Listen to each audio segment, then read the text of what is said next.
What's going on, everybody? It's Neil from 2AF. Thanks for watching. Weird things about the gun industry, part 23.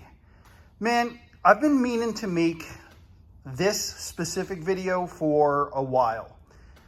And a fourth reason to do it just came up. Like, after the first time, I thought it was interesting. After the second time, I was really curious. Then it happened a third time, and I was like, man, I got to make a video about this. And just a couple weeks ago, a fourth thing happened, and I'm like, oh my God. So what's the tie together between all these guns? They're all pretty different. Like, there's an old, sort of Gordy style carbine here. Then there's a Centurion pistol here. And then this is kind of a Frankenstein gun.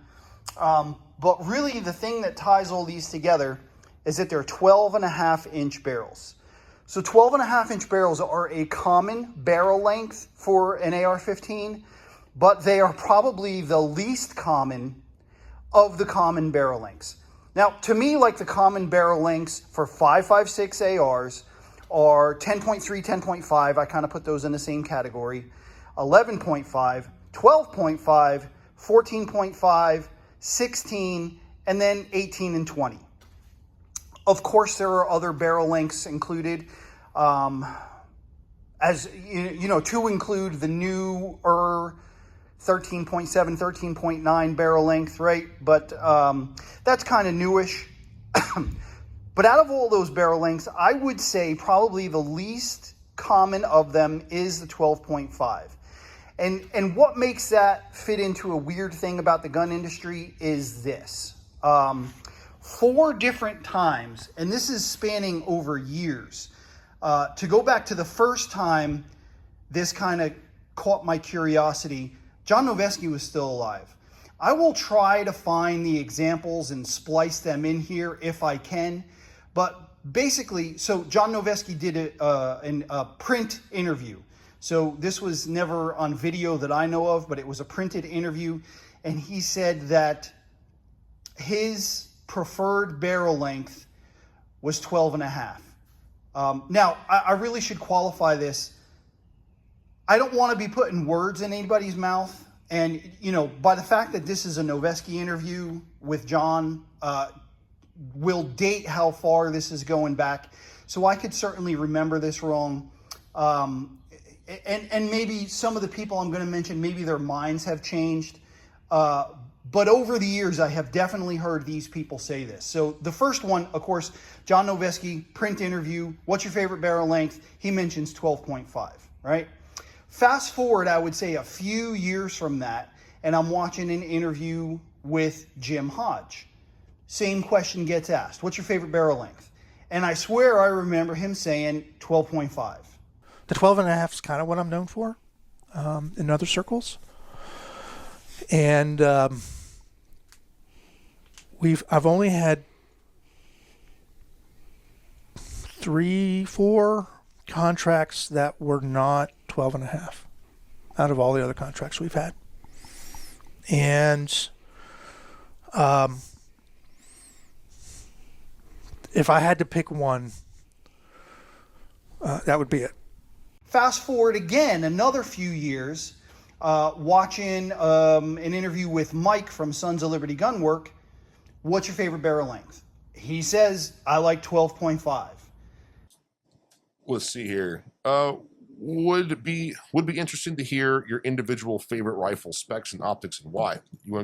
Yeah, I mean, so for the majority, like I said, from the last several years, the rifle that's by my nightstand, like the rifle I would, I use for home defense, has been a 12.5. And it's had a Dead Air Sandman on there. I changed it to a K. It did have the S. I have an aim point on there, and I have a mod light. So like that's my home defense gun. But fast forward a few more years, and I'm watching something about, best general purpose AR, and Chuck Pressburg from Press Check Consulting says 12.5, and he also mentions 14.5. So he mentions 12.5. So with all of that being said, I could shoot out to 500 with a 12.5-inch barrel. I could shoot out to 500 with a 10.3 inch barrel if I needed to. So 12.5 is probably a good compromise. If I was going to need to go suppressed. If I wasn't going to go suppressed at all, fuck it, man. I'll go with 14.5. I'll shoot a 14.5 gun inside of a car as far as like picking it up, moving. Now, all of those guys, right? So, you know, there's always the 6 degrees of separation or whatever it is. I'm sure all of these guys have contacts somewhere, but all of these people mentioning 12.5 at completely different times, while they may know one another in some sense, you know, they were all disconnected. It's not like all of them were sitting in a room or were asked by the same people or all of them saw the other one say it.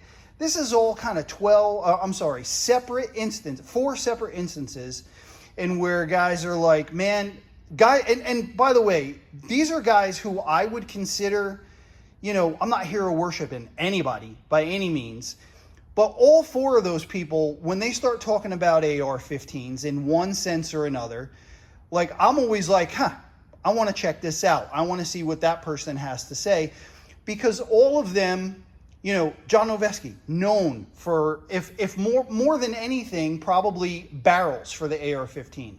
Jim Hodge, you know, pretty well known for making very, very well-made, hard-use AR-15s.